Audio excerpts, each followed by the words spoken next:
베드로전서 1장 1절부터 16절까지 저와 여러분들이 한 절씩 교독하실 때에 제가 먼저 1절 읽겠습니다.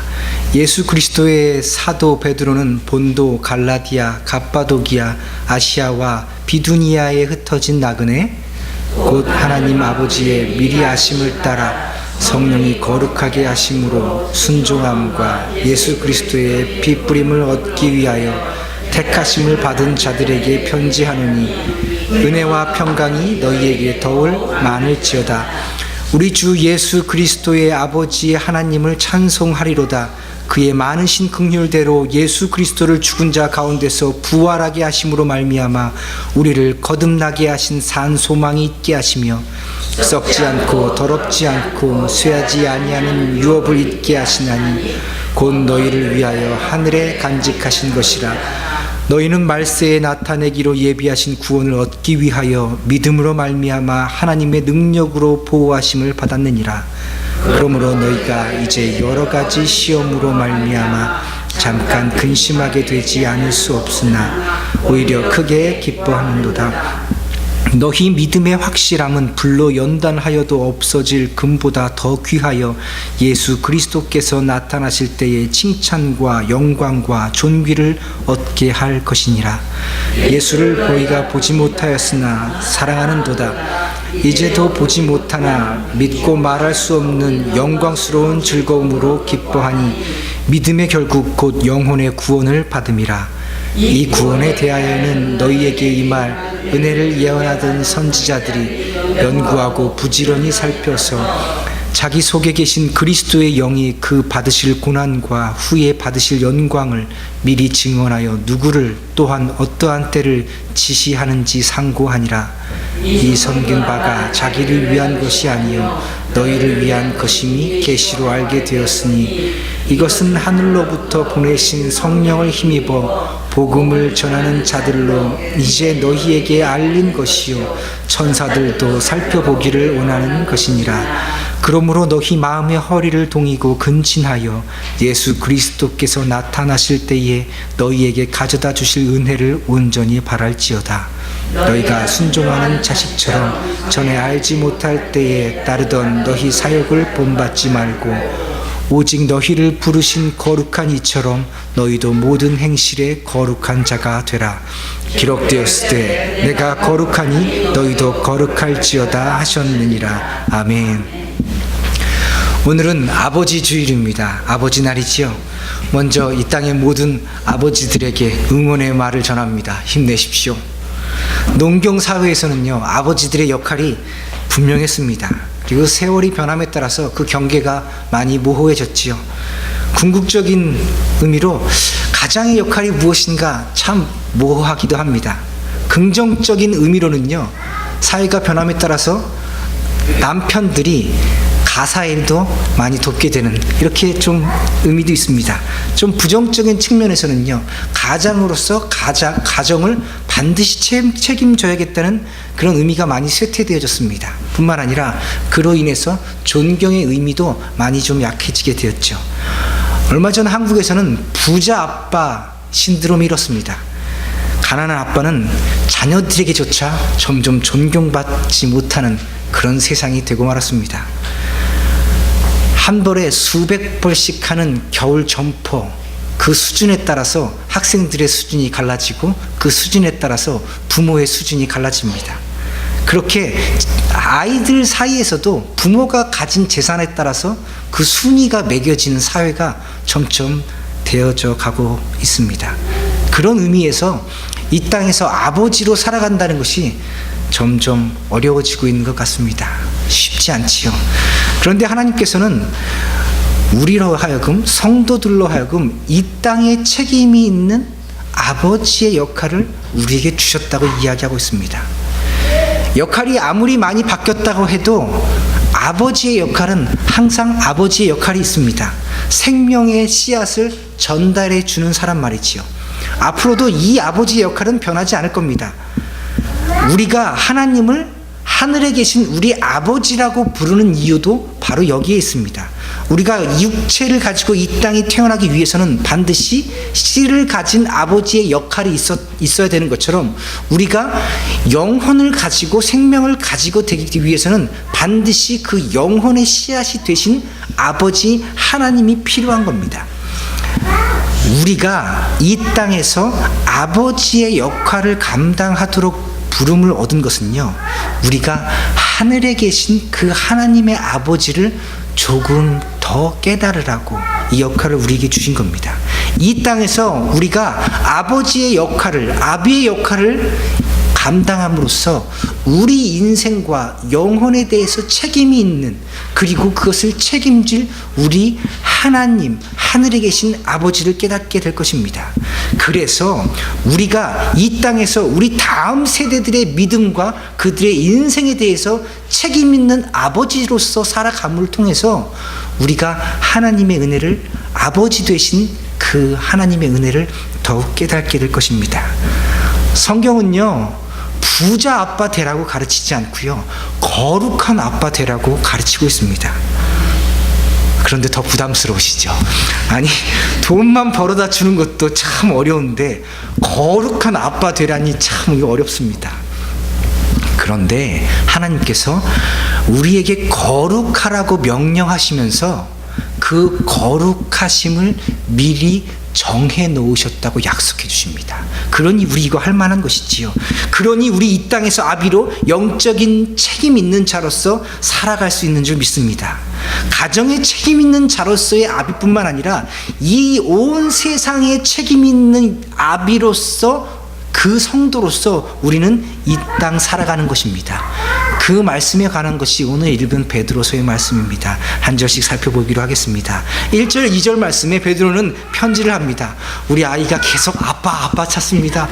아빠로서 책임 다 하라고요. 아이가 조금 떠들어도 이해해 주시고, 부모님 계속 자리에 계셔도 괜찮습니다. 우리 다 같이 부모님도 말씀 들어야죠.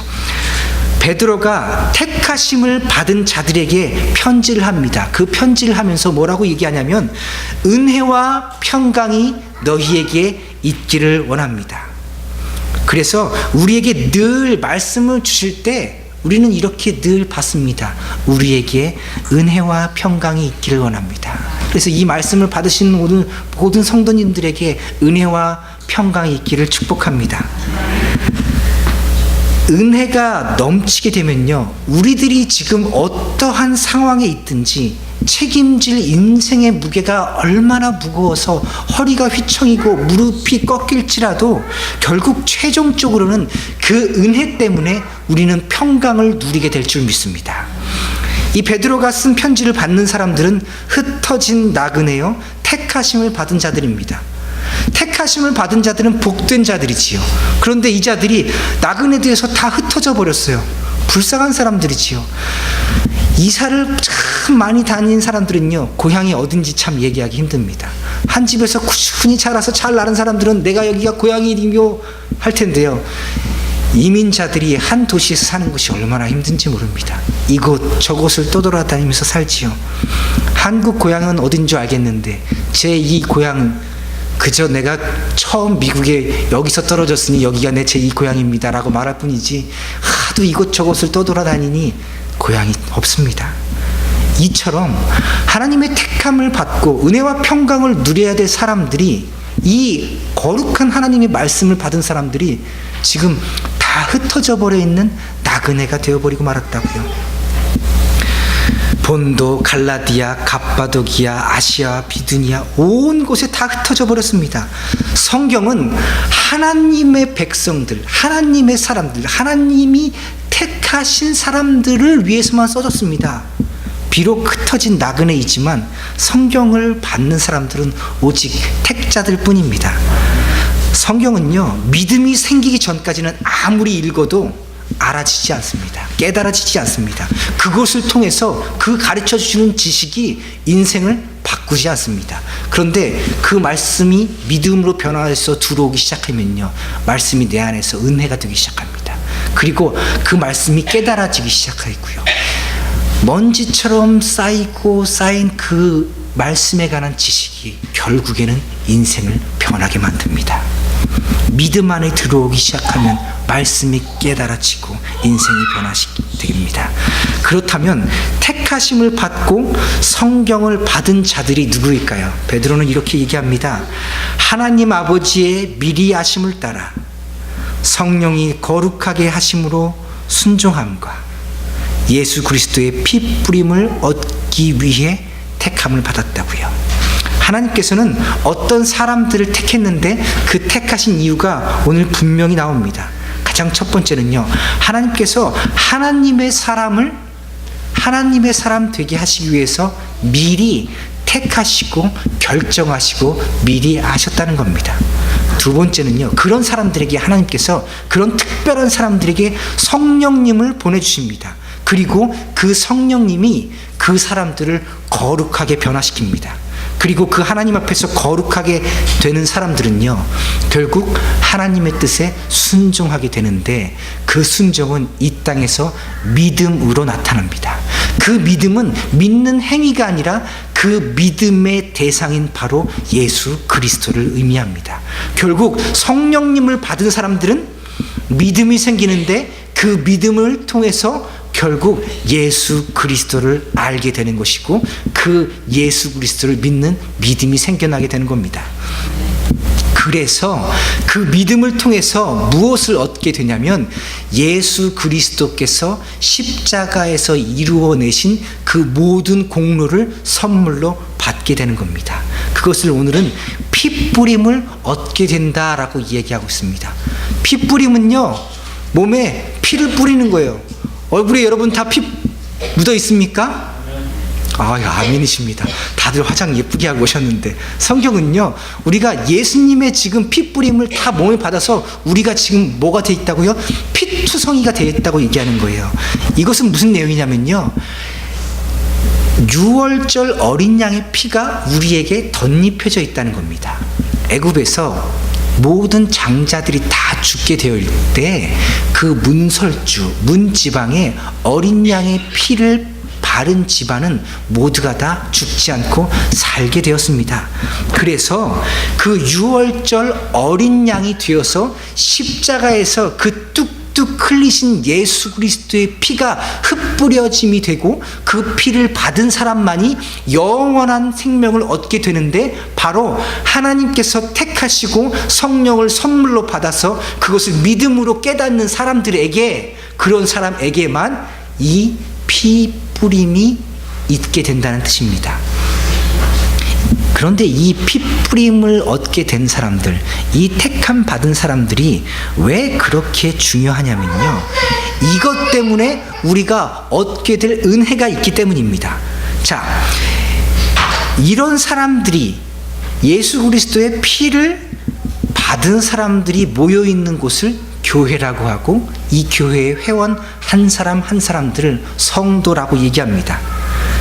그리고 성경은 온 세상에 대하여 이 성도들이 모인 교회가 영적인 책임 있는 아비라고 불러주고 있습니다.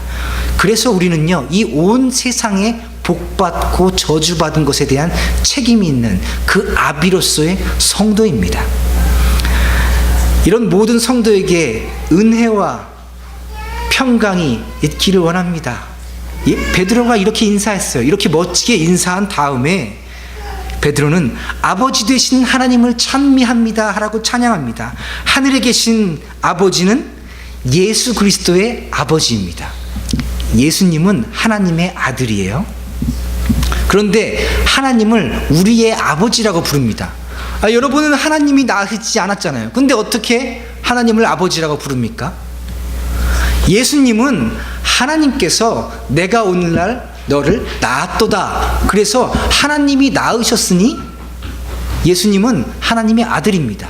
그런데 우리가 어떻게 하나님의 아들이 되고 하나님은 우리의 아버지가 되냐면요, 예수님께서 십자가에서 죽으심으로 우리의 죄가 다 사해졌습니다. 그뿐만 아니라 예수님께서 우리를 위하여 죽으셔서 우리가 예수님과 형제되었습니다. 그러니 예수님이 저한테 형님입니다. 그러니 여러분 예수님의 동생들이에요. 예수님을 그러니 뭐라 불러야 돼요? 예수님 오빠고 예수님 형입니다. 이렇게 말하니까 좀 어색하시지요? 성경에는 예수 그리스도와 한 형제 되었고 예수 그리스도께서 우리 모든 아들들의 맏아들이 되셨다고요. 예수님이 큰 형님이시고 우리가 다 예수님의 시블링이에요. 다 형제고 자매입니다. 그래서 예수님께서 십자가에서 죽으셔서 우리 모두를 예수님의 형제 삼아 주셨어요. 예수님이 하나님을 누구라고 불러요? 아버지라고 부르지요. 예수님이 우리를 형제 삼아 주셔서 한 법적으로 형제가 되었으니 그러므로 하나님은 누구 아버지요 이제? 우리 아버지, 내 아버지입니다. 그래서 성경은 우리를 하나님의 가족에 입양시켜 주셨다고 합니다. 예수 그리스도의 그 십자가의 공로로 우리를 형제 삼아 주셔서 우리가 하나님을 그제서야 아버지라고 부를 수 있게 된 겁니다. 우리 옆에 분들과 함께 인사하십시다. 우리는 예수님 안에서 한 가족입니다. 반갑습니다. 인사하십시다. 육신의 아버지는 다 달라도 아버지가 한 하나님이고 다 똑같으니 우리가 다 한 가족인 겁니다. 예수 그리스도가 머리가 되고 한 몸이 된 교회입니다. 그래서 교회 성도들은 다 한 가족입니다. 아버지가 한 분이시거든요. 자, 이제 우리는 한 하나님을 아버지로 둔 예수 그리스도의 형제여 서로 한 가족입니다. 예수님께서 하나님의 능력으로 부활하시게 된 것처럼 우리도 부활하게 될 것입니다. 그러한 소망을 우리가 가지고 이 땅에서 살아갑니다. 그런데 때로 우리가 이 땅에 살면서 이 소망이 보이지 않을 때도 있지요. 마치 삶이 그 소망을 아무것도 갖지 못한 것처럼 참 어려울 때도 있습니다. 심지어 우리가 삶이 너무 어렵고 우리가 지은 죄가 하도 많아서 이 소망조차 가지고 있지 못할 때에 우리는 비록 그 소망을 잃어버릴지라도 이 땅에서 그 모든 소망을 잃어버릴지라도 성경은 뭐라고 얘기하냐면요, 그 소망은 우리 안에 있는 것이 아니라 오직 저 하늘 위에 우리 주님 안에 간직되어 있다고 선포합니다. 여러분, 우리에게는 아무 희망이 없습니다. 우리는 심지어 예수에 대한 소망조차 이 땅에서 잃어버리고 살 때도 있습니다. 그러나 저 하나님 우편에 앉아 계신 우리 예수님께서 육신 그대로 올라가셔서 지금도 우리를 위해서 기도하고 계신 그 예수님께서 우리를 향한 소망을 가지고 계신 줄 믿습니다. 우리는 실패하여도 결코 우리 주님은 실패하지 않습니다. 우리 5절 말씀 찾아서 한번 읽어보겠습니다. 우리 같이 읽겠습니다. 시작. 너희는 말세에 나타내기로 예비하신 구원을 얻기 위하여 믿음으로 말미암아 하나님의 능력으로 보호하심을 받았느니라. 아멘. 이미 보호하심을 받았다고요. 이 구원은 성도들이 이 땅에서 그 감격을 누리게 되지만 가장 확실히는 말세에 예수 그리스도께서 다시 오시는 그날에 우리가 눈으로 보게 될 것입니다. 그때에 그렇게 만나게 될 구원을 하나님께서는 믿음을 주셔서 이 땅에서 이루시고 그 믿음이 믿음으로 점차 자라게 하십니다. 그리고 그 믿음이 이 땅에서 잠깐 보이지 않을 수도 있으나 완전히 소멸되지 않도록 하나님의 아버지의 능력으로 보호해 주시고 계신다는 겁니다. 이 보호를 이미 우리는 받았고 앞으로도 계속 받을 겁니다. 그러니까 우리 하나님께서 우리의 바디가드입니다. 우리 보호해 주신다고요. 우리의 무엇을요? 우리의 믿음을요. 하나님께서 우리들에게 믿음을 선물로 주셔서 구원해 주시는데 그 믿음을 지금 누가 보호해 주신다고요? 하나님 아버지께서 보호해 주고 계시다고요. 그러니 우리가 이 믿음을 통해서 구원을 받을 수 있는 겁니다. 우리의 구원이 아니라 이 믿음의 대상인 예수 그리스도의 그 이름 때문에 우리가 구원받게 될 것입니다. 계속해서 6절 말씀입니다. 우리가 이러한 구원을 다 받았고 믿음으로 다 깨닫고 보호하심을 받으나 그러므로는 우리가 이렇게 다 놀라운 은혜를 받지만 이 땅에서 시험이 있다는 것을 얘기합니다. 살아가면서 때로는 밥 먹고 사는 것도 어려울 만큼 힘들어질 때가 있어요. 불확실한 미래가 우리를 얼마나 근심하고 힘들게 만든지는 모릅니다. 이렇게 모든 소중한 유산을 우리가 가지고 있지만 치고받고 가족끼리 싸우고 나면요, 원수가 가족 안에 있다는 것이 참 와닿습니다. 이 땅에서는요, 여러 가지 시험이 반드시 있습니다. 시험을 겪을 뿐만 아니라 이것 때문에 마음에 근심이 되는데요, 온 몸이 다 녹아날 만큼 마치 생명이 없어지는 것과 같은 그런 극심한 근심함도 우리가 이 땅에서 가지고 있게 됩니다. 그러나 이 근심이 너무도 당연한 것이지만 오늘 성경은 그 근심이 잠깐이라고 얘기합니다.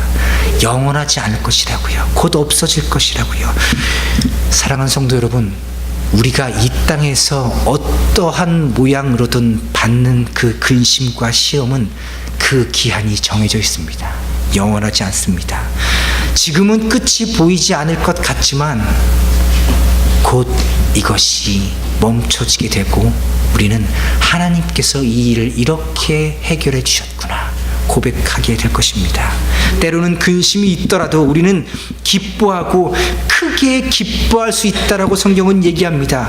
그 이유를 보다 확실하게 다음 구절에서부터 이야기합니다. 7절 말씀은요, 우리의 근심이 근심으로 끝나는 것이 아니라 근심을 가져다주는 모든 것을 이겨낼, 우리들의 근심은요 다 죽음 때문에 옵니다. 제한된 시간과 제한된 육신의 건강 때문에 우리들의 근심이 다 오는 거예요. 가지고 있는 것이 제한되어서 그렇습니다.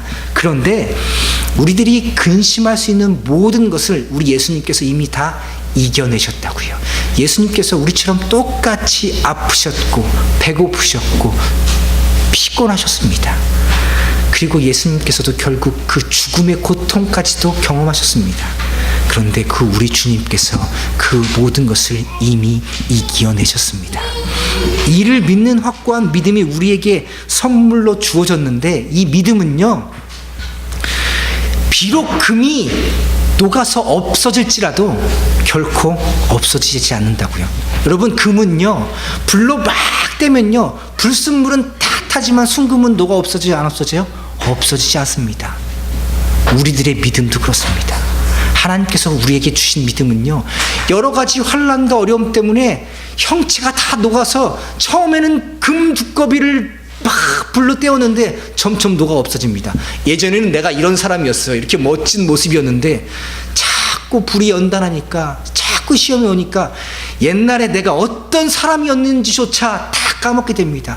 아이고, 내가 그래도 우리 동네에서는 으뜸 가는 사람이었는데 이민 생활을 조금씩 하다 보니까 과거에 내가 어떤 사람이었는지조차 다 까먹게 됩니다. 나이가 들고 세월이 흘러서 몸에 힘이 빠지고 몸이 여기저기 아프고 가진 재산도 이제 얼마 남은 것 같지 않고, 이제 자식만 남은 것 같은데 자식에게서 받는 존경도 없는 것 같고, 그저 믿음 하나 남고 삼았는데 교회에서 신앙생활하는 나의 모습은 그저 이거밖에 안 되는구나. 다 녹아 없어진 것 같고 아무것도 안 된 것 같습니다. 그러나 하나님께서는 이러한 모든 불 연단을 통해서 우리가 아무것도 형체가 없는 것 같으나 우리들의 믿음은 더욱 더 승하여 들칠 것이라고 선포해 주고 계신 겁니다. 금 연단되어서 순금으로 되어질 것처럼 우리들의 모든 인생의 시간은 우리들을 정금같이 만들어서 오직 주님만 믿는 그 믿음만 남게 될 줄 믿습니다. 우리의 인생이 끝나게 될 때에 우리 하나님께서는 예수 그리스도께 주셨던 그 모든 영광스러움과 그 모든 상급을 아들된 자녀된 우리에게도 베풀어 주실 것입니다. 예수 그리스도께서 그 모든 고난과 그 힘듦을 그 십자가에서 다 이겨내셨던 것처럼 우리도 이겨내게 하시고, 예수 그리스도께서 그 가지셨던 하나님 보좌 우편의 그 영광을 우리에게도 주시겠다고 지금 약속해 주시고 계신 겁니다. 우리가 하나님의 아들들입니다. 우리가 하나님의 자녀들입니다. 그러니 우리 이 땅 살만합니다. 여러분, 아비로서 이 땅 살아가는 게 참 어렵습니다. 자녀들 먹여 살리고 내 가족들 먹여 살리느라 뼈가 부서지는지도 모르고 살았습니다. 그러다 보니 건강조차 남아있지 않게 되었지요. 아무것도 남아있는 것이 없는 것 같습니다. 그러나 그날에 우리는 분명 보게 될 것입니다. 살아가는 내 자녀들아, 수고하였다. 내가 충성하였으므로 내가 이 영원한 생명의 면류관을 내게 주노라. 이것이 약속된 하나님의 말씀입니다. 오늘 8절 9절은요, 그 칭찬과 존귀와 영광을 도대체 우리가 어떻게 알 수 있습니까? 라는 물음에 답하고 있습니다. 우리는요, 2000년 전에 이 땅에 오셨다는 그 예수님, 목수의 아들로 오신 그 예수님, 우리 보지 않았죠. 그런데 믿어집니다. 그분을 보지 않고도, 그분의 살아나심을 보지 않고도 우리는 믿어집니다. 얼마나 세상 사람들이 볼 때는 어리석습니까? 목수의 아들이 이 땅에 왔는데 죽었다 살아났다 비다. 그리고 하늘로 헐헐 날아 올라가더니 내가 하나님이다, 내가 다시 와서 너희들 나와 함께 영원히 살게 해주겠다. 그 말만 믿고 목숨을 버리는 사람들이 생겨났습니다. 자녀가 사자의 밥이 되고 나무톱으로 허리를 잘리는데도 그것이 믿음이 버려지지 않습니다. 여러분, 예수님의 부활의 증거가 어디 있습니까? 바로 그 믿음의 선진들에게 있고 바로 내게 있습니다. 지금은 내가 믿음에 걸맞는 삶을 살고 있지 못할지언정 내가 죽을 때 내가 가장 사랑하는 내 가족에게 무엇으로 유산을 남기겠습니까? 만약 우리가 마지막 호흡이 남아있다면 우리 자녀들에게 무엇을 유언하시겠습니까? 장롱 뒤에 금두꺼비 숨겨놨으니 그것으로 평생 잘 먹고 잘 살아라, 이렇게 유언한 사람 없습니다. 혹 숨겨놓으신 분들 있으면 유언 미리미리 남겨주십시오. 아마 인생의 마지막 호흡이 남겨있게 된다면요, 나는 이제 주님 곁으로 간다, 남은 인생 주님과 동행하다가 우리 그곳에서 다시 만나자꾸나, 우리 그렇게 유언 남기지 않겠습니까? 내가 지금 몸이 너무 아파서 약에 취해서 혹 그렇게 말하지 못할 수도 있겠으나 그의 영혼은 아마 분명히 자녀들에게 그것을 이야기하고 있을 것입니다. 그의 눈빛은 분명히 그것을 이야기하고 있을 것입니다. 이것이 우리의 유언이 될 것입니다. 우리가 예수님을 보지 않고도 믿는 성도, 바로 교회입니다. 우리가 믿음의 결국 영혼의 구원을 얻은 사람들입니다. 10절부터 12절까지는 구원에 관해서 이야기하였으니 마땅히 구원에 관해서 더 설명해야 되겠습니다. 내가 이 구원에 대해서 여러분께 더 이야기를 해야겠습니다 하는 내용입니다.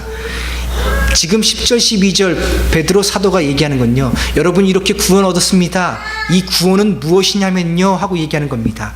이 구원은 여러분이 전혀 모르던, 전혀 새로운 것이 아니라 구약의 모든 선지자들이 여러분 이방인들, 여러분인 모두에게 전해질 구원에 대해서 연구하고 선포했던 내용입니다. 그들은 부지런히 살피고 그 은혜를 예언하였습니다, 말하였습니다, 선포하였습니다. 여러분, 우리가 이 땅에서 기름 부음 받은 선지자라고 성경은 선포하고 있습니다. 그러니 우리가 이 땅에서 선지자직을 감당해야지요. 그 선지자는 부지런히 맡은 말씀을 예언하는 자, 말씀을 가르치는 자뿐만 아니라 그 은혜를 말하고 선포하는 겁니다. 때로는 우리의 인생이 허무해질 때 우리가 발견하는 것은요, 우리의 인생이, 우리의 시선이 우리 자신에게만 머물러 있어서 그렇습니다.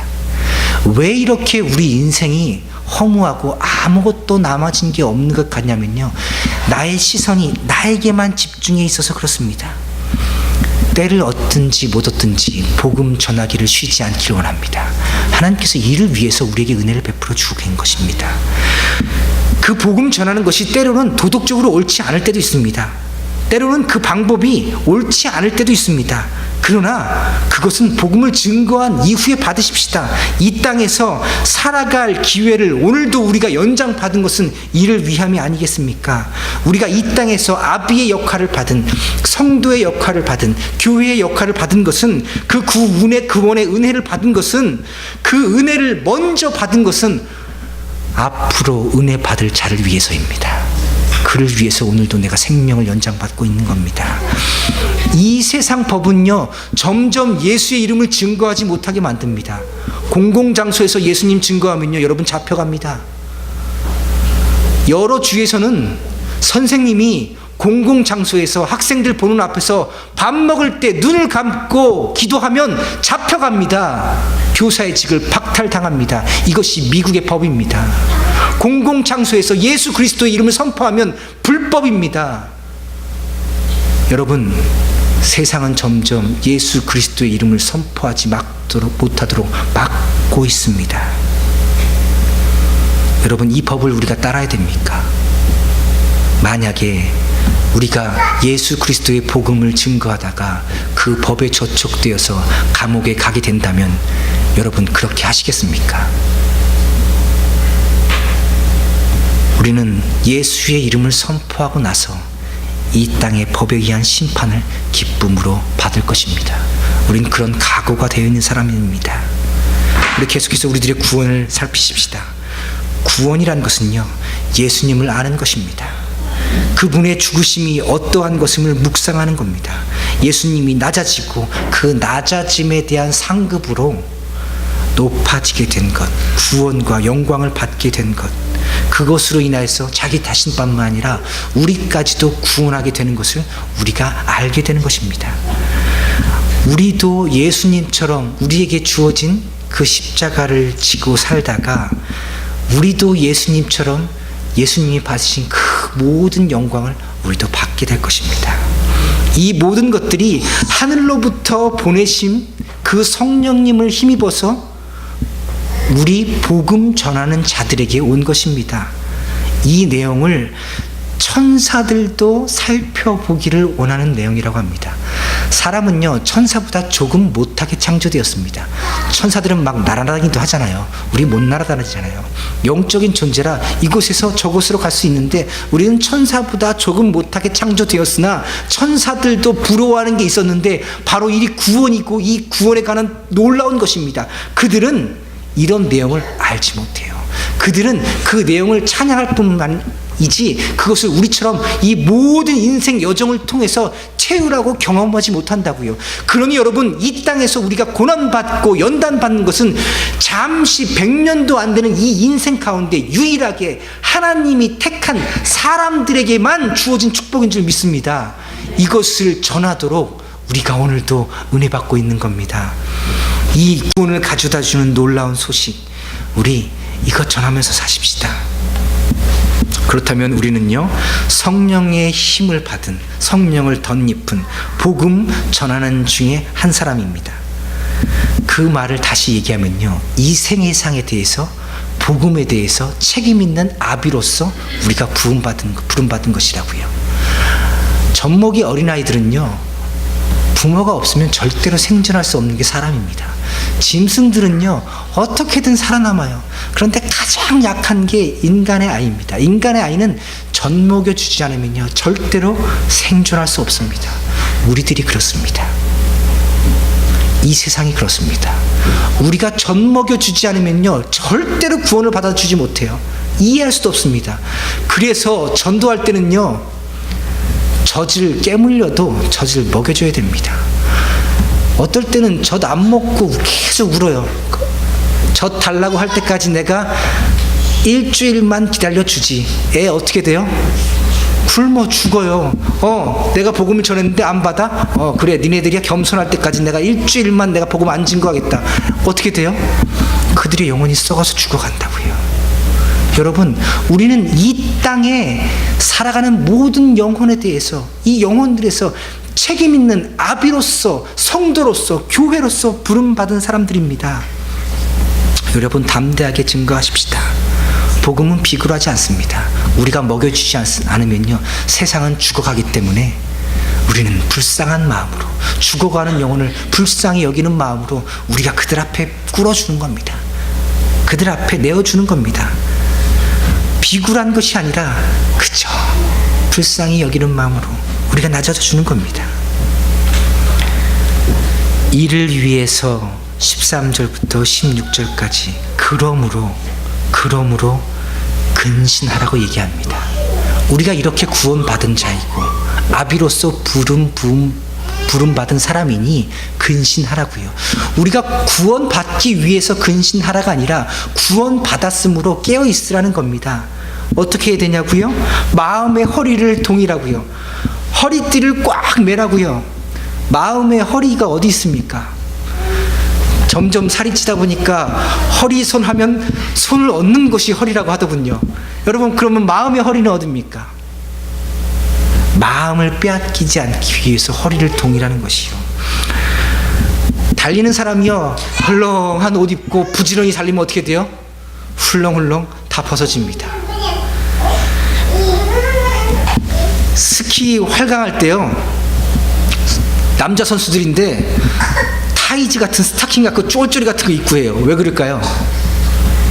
벗겨지지 말라고 뿐만 아니라 바람 저항 덜 받으라고 꼭 받는 옷 입어요.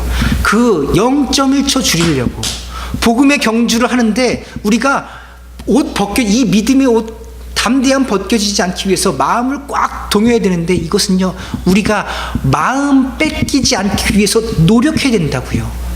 우리들의 마음을 빼앗아가는 건 무엇입니까? 우리들이 눈으로 보는 것입니다. 우리들이 이 땅에서 자랑하고 싶은 겁니다. 눈으로 보는 것은 다 가지고 싶어요. 사람들이 모를 때는 괜찮았는데 한 번 알면요, 그거 꼭 갖고 싶습니다. 한 번 맛보면요, 다음 맛없는 건 참 먹기 싫어요. 조금 전까지 그렇게 맛있게 먹었던 수박이 콜라 한 잔 먹고 나니까 왜 이렇게 맛이 없나 몰라요. 한 번 우리가 이 땅에서 몸이 편한 것, 마음이 원하는 것, 즐거움을 경험하고 나오면요, 영적인 즐거움들, 이 어려움들을 다시 회복하기가 참 어렵습니다. 한 번 마음을 뺏기면요, 다시 회복하기 어렵다고요. 마음을 동요해야 됩니다. 하나님 앞에 꼭 잃어버리지 않도록 우리 눈이 보는 것을 조심해야 되고, 발이 가는 것을 조심해야 됩니다. 날마다 근신하지 않으면요, 우리들의 마음이 너무 쉽게 벗어져 버립니다.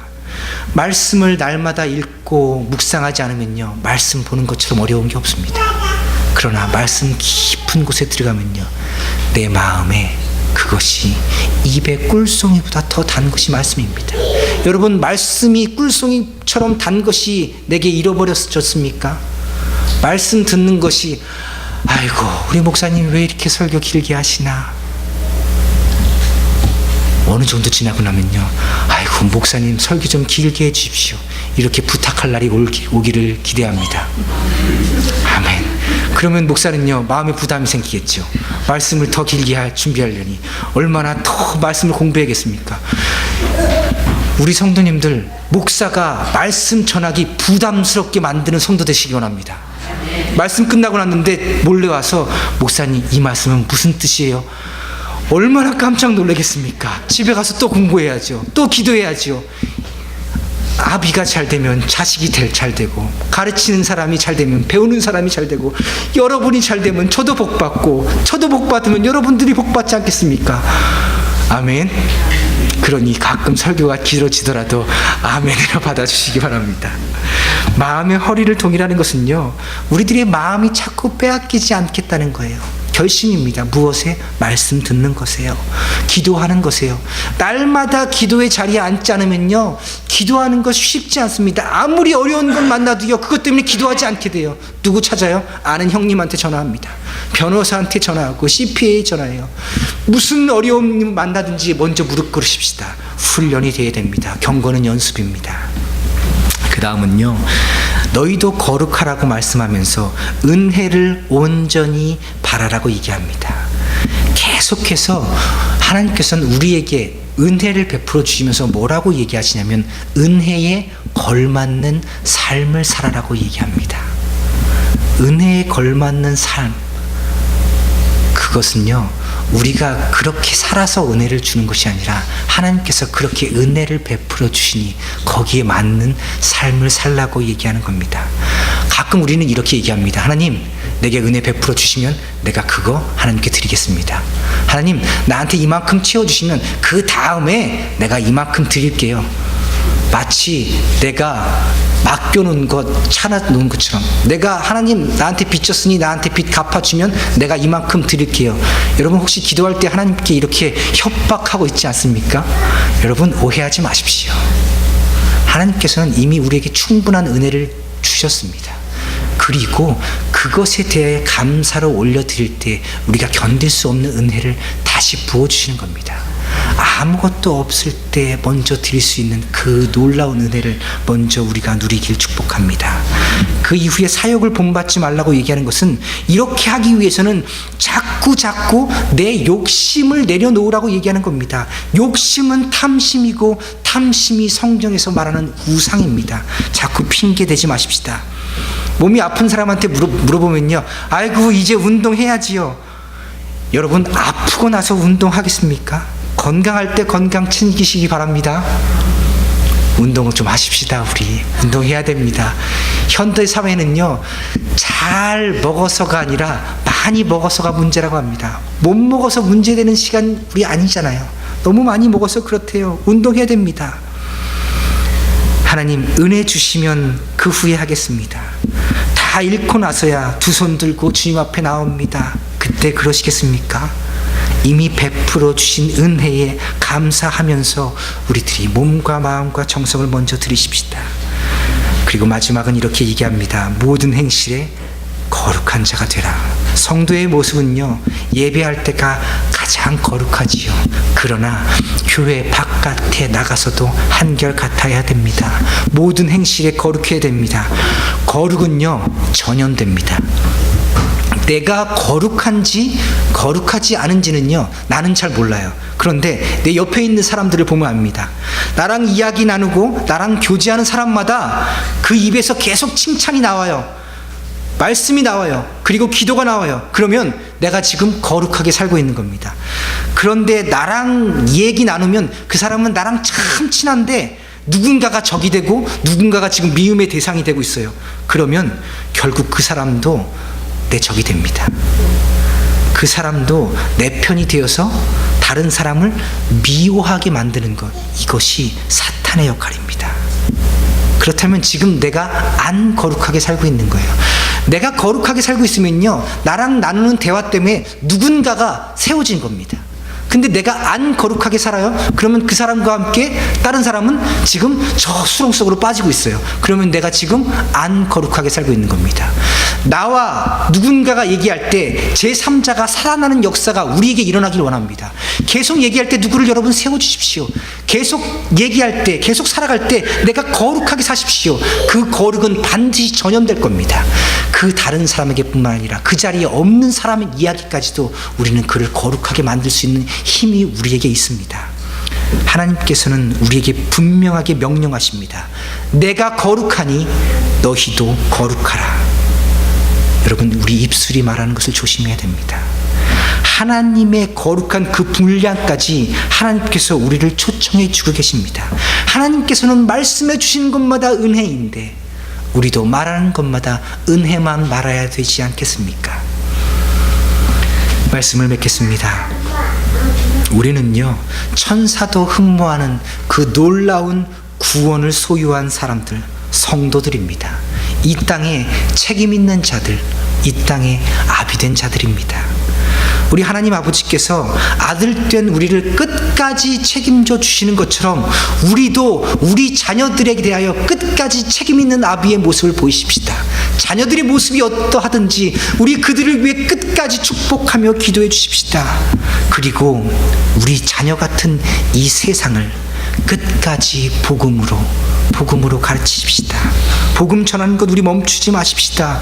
만약 우리가 복음 전하는 것을 하고 있지 않다면 복음 전하는 것을 시작하십시다. 이보다 더 큰 사명을 한 번도 성경은 우리에게 주신 적이 없습니다. 땅 끝까지 이르러 내 증인이 되라. 주님의 마지막 명령이고 가장 커다란 명령입니다. 이것이 우리가 지켜내야 될 이 땅의 아비로서의 가장 큰 사명입니다. 우리가 이것을 위해서 부름받았습니다. 때를 얻든지 못 얻든지 증거하십시다. 이를 위해서 우리가 기억해야 될 것 한 가지 있습니다. 하나님이 거룩하니 우리도 거룩해야 됩니다. 우리가 바로 하나님의 거룩함을 받은 하나님의 백성이기 때문입니다. 우리가 거룩한 사람이 되기 위해서 이것을 감당하는 것이 아니라 우리가 이미 거룩한 사람이기에 이 모든 일을 누리며 살게 될 줄 믿습니다. 하나님의 거룩한 백성으로 이 땅에 책임 있는 영적인 아비로서 한 가정에 보내신 선교사로서 또 이 땅에 복음을 증거하는 자로서 거룩한 모습으로 이 땅 살아가다가 우리 예수님 만나는 주의 백성들 되시기를 주님의 이름으로 축복합니다. 우리 같이 기도하시겠습니다.